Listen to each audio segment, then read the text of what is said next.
ಕೆಂಪುಕೋಟೆ ಬಳಿ ಕಾರು ಸ್ಫೋಟ ಪ್ರಕರಣಕ್ಕೆ ಸಂಬಂಧಪಟ್ಟಂತೆ ತನಿಖೆಯಲ್ಲಿ ಸ್ಫೋಟಕ ಅಂಶಗಳು ಬಯಲಾಗ್ತಾ ಇದೆ.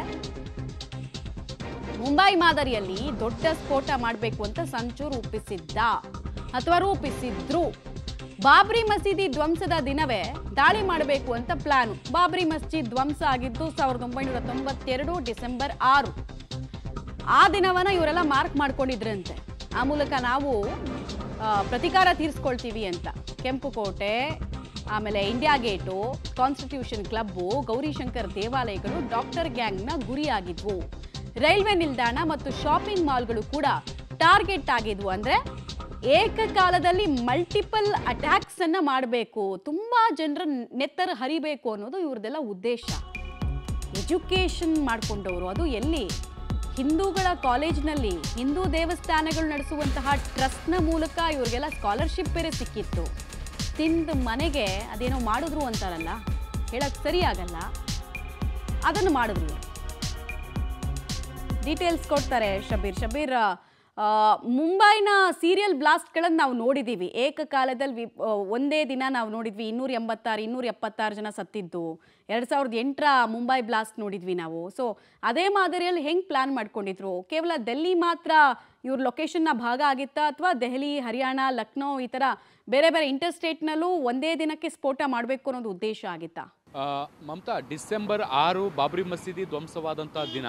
ಅದೇ ದಿನದಂದು ದೇಶಾದ್ಯಂತ ಬೇರೆ ಬೇರೆ ಪ್ರದೇಶಗಳಲ್ಲಿ, ಪ್ರಮುಖ ನಗರಗಳಲ್ಲಿ ಏಕಕಾಲದಲ್ಲಿ ಸ್ಫೋಟವನ್ನು ಮಾಡಬೇಕು ಅನ್ನುವಂಥದ್ದು ಈ ಗ್ಯಾಂಗ್ನ ಪ್ಲಾನ್ ಆಗಿತ್ತು. ಅದಕ್ಕೆ ಪೂರಕವಾಗಿ ದೊಡ್ಡ ಪ್ರಮಾಣದಲ್ಲಿ ಈ ಅಮೋನಿಯಂ ನೈಟ್ರೇಟ್ ಸೇರಿದಂತೆ ಬೇರೆ ಬೇರೆ ರೀತಿಯಾದಂಥ, ಅಂದರೆ ಬಾಂಬ್ ತಯಾರಿಕೆಗೆ ಬೇಕಾದಂತಹ ಸ್ಫೋಟಕಗಳನ್ನು ತಯಾರಿ ಮಾಡಿಟ್ಕೊಳ್ಳುವಂತಹ, ದಾಸ್ತಾನು ಮಾಡುವಂತಹ ಕೆಲಸಗಳನ್ನ ನಿರಂತರವಾಗಿ ಮಾಡ್ತಾಯಿದ್ರು.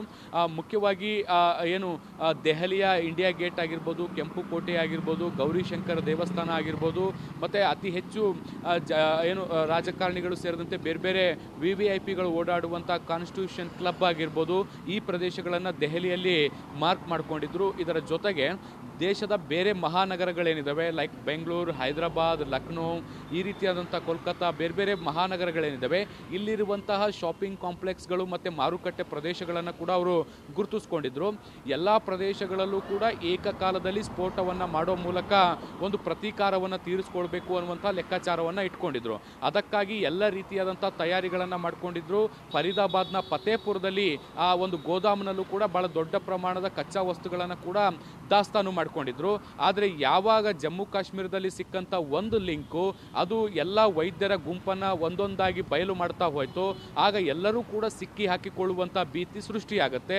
ಡಾಕ್ಟರ್ ಉಮರ್ಗೂ ಕೂಡ ತಾನು ಸಿಕ್ಕಿ ಹಾಕಿಕೊಳ್ಳಬಹುದು, ಬಂಧನಕ್ಕೊಳಗಾಗಬಹುದು ಅನ್ನುವಂತಹ ಆತಂಕದಲ್ಲಿ ಏಕಾಏಕಿ ಕೆಂಪುಕೋಟೆಯ ಬಳಿ I-20 ಕಾರ್ನ ತೆಗೆದುಕೊಂಡು ಬಂದು ಒಂದು ಸ್ಫೋಟವನ್ನು ಮಾಡಿ ತನ್ನನ್ನು ತಾನು ಸ್ಫೋಟಿಸಿಕೊಳ್ಳುವಂಥ ಕೆಲಸವನ್ನು ಮಾಡ್ತಾನೆ.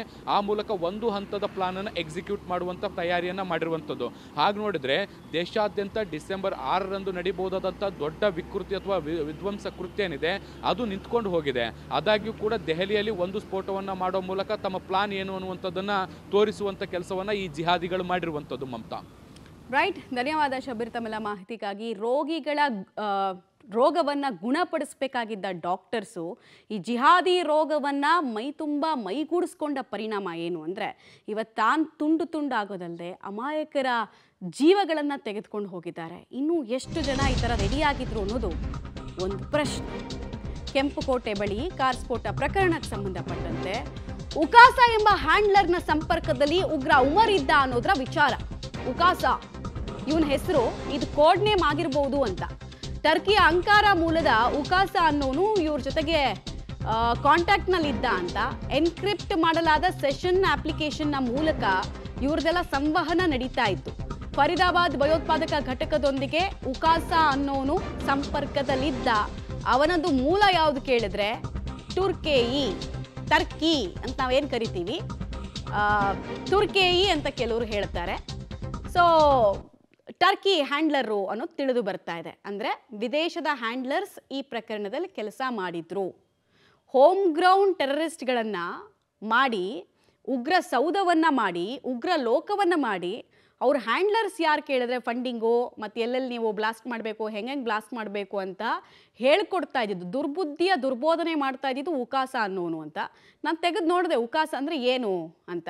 ಅರೇಬಿಕ್ಕಲ್ಲಿ ಉಕಾಸ ಅಂದರೆ ಸ್ಪೈಡರ್, ಜೇಡ ಅಂತ ಅರ್ಥ, ಅಥವಾ ಜೇಡರ ಬಲೆ ಅಂತ ಅರ್ಥ. ಅವನು ಪ್ರಾಬಬ್ಲಿ ಯಾರು ಸ್ಪೈಡರ್ ಅಂತೆಲ್ಲ ಹೆಸರು ಇಟ್ಕೊಳ್ಳಲ್ಲ.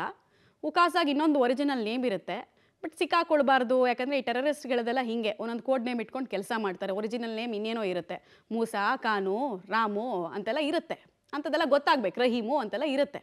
ಅದೇನು ಅನ್ನೋದು ತಿಳಿದು ಬರ್ಬೇಕು ನಮ್ಗಷ್ಟೇ.